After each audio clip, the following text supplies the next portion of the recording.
Pleasure to sit down with an old mate, Mr. Quinn. How are you? I'm very good, Andrew. Nice to be out and about. Isn't it? Meeting people again for a change. Yeah, you always loved the shop floor more than the office, didn't you? Well, I think that was a cultural thing in Superquid. Yes.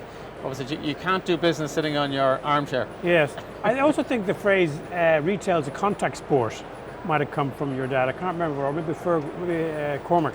But it's a great phrase, contact sport, get out there, you know? Yeah. So you're at KTEX when you've got one of your companies you're involved in is here? Yeah, I'm chairman of a company called Celsius, which is trying to remove paper from all the food businesses that have to record temperatures. So basically it's wireless sensors, yes. It's taking everything into the cloud, freeing up staff. It's quite established now, that business, isn't it? Yeah, it's been around for over 10 years, but the technology keeps getting better, the sensors keep getting better. And we can now cater for restaurants, supermarkets, delis.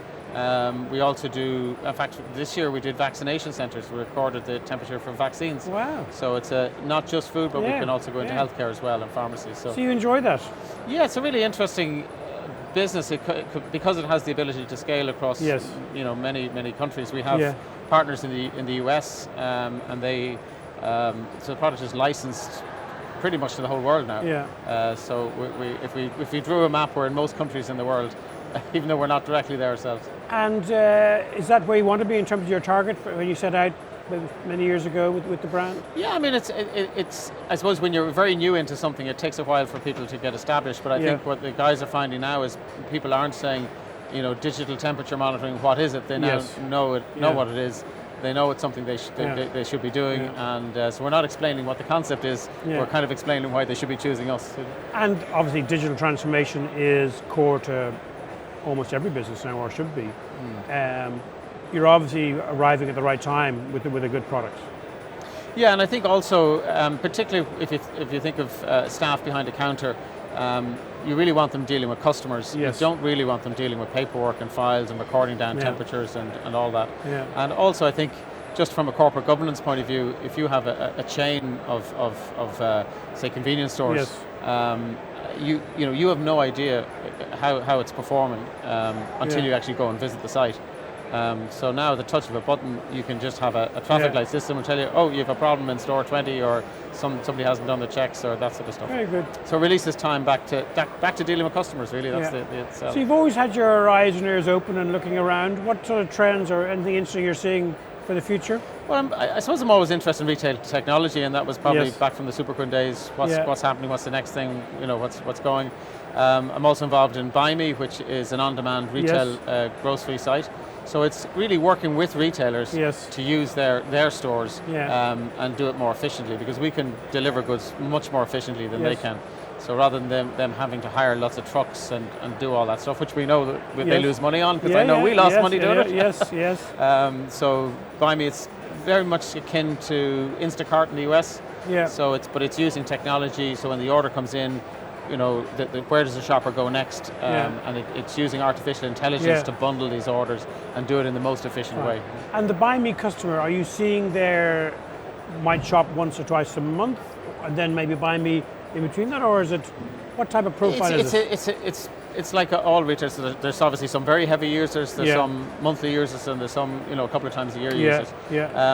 But very heavily in that early group, sort of 20s to 30s, is where the kind of core market is. So, and is there a minimum basket size?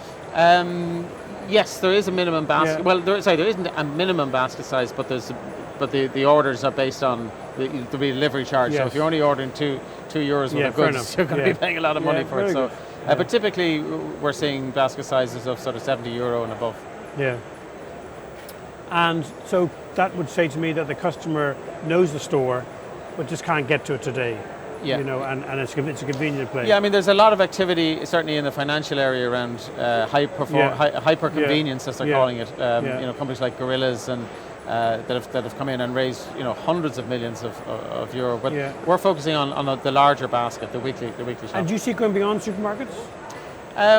We're not thinking about that yet, because I think if we wanted, there's enough to be done with retail. It's a couple of trillion dollar market in Europe alone. So I think there's enough there to be and to do it well. And food doesn't always mix with other stuff. The offering gets confused. So Eamonn, you've seen your fair few pitches in your day and people come and present ideas to you. What advice would you give to a young 25-year-old who's thinking about a new business? I think get your elevator pitch right. If you can't say it in 3 or 4 sentences, you may lose your audience. So really work on getting your idea across quickly. Those who spend too long and use too many jargony words, they tend to lose their audience very quickly. So they become too focused on the product or the service and not the benefit of it. Yeah. But it's telling a story. What is it about? What's the story? And you should be able to tell it. How important is brand, do you think, now in young startup businesses? I think it's key. People have to recognise the brand. I mean, brands, as you know, obviously tell a story, and I think you've got to be able to tell that story, and your brand has to represent something. And whether your name is a brand or whether your product is a brand, but it's important even for the organisation. I think more so now, employees like to work for brands that they trust. Yeah. And in terms of sort of Ireland Inc. and looking beyond, how good is Ireland at developing products and particularly the food sector? Well, it's a hard place to start because we have a small island of 5 million. If you're starting in Europe and you've got whatever it is, 300 million at your doorstep, you can expand much quicker. It's harder to do it in Ireland. So those that do succeed generally do very well when they get outside of Ireland. So it's a tough testing ground. If you can make it here, you can make it anywhere. I think so, yeah. Yeah, very good. So finally, look, you're about to become a grandfather. It's very exciting. I can't say I'm envious. I have 3 young boys, but no sign of that yet. So every success with that, and give our love to your daughter. It's about 2 weeks' time, you said? 2 weeks' time, yeah, less than 2 weeks now. Very exciting. Hopefully, yeah. Well, you don't look like a grandfather. I don't feel like a grandfather yet. I'm not going to be called granddad. Very good. Thank you, sir. Lovely to see you. Thank you. Yeah.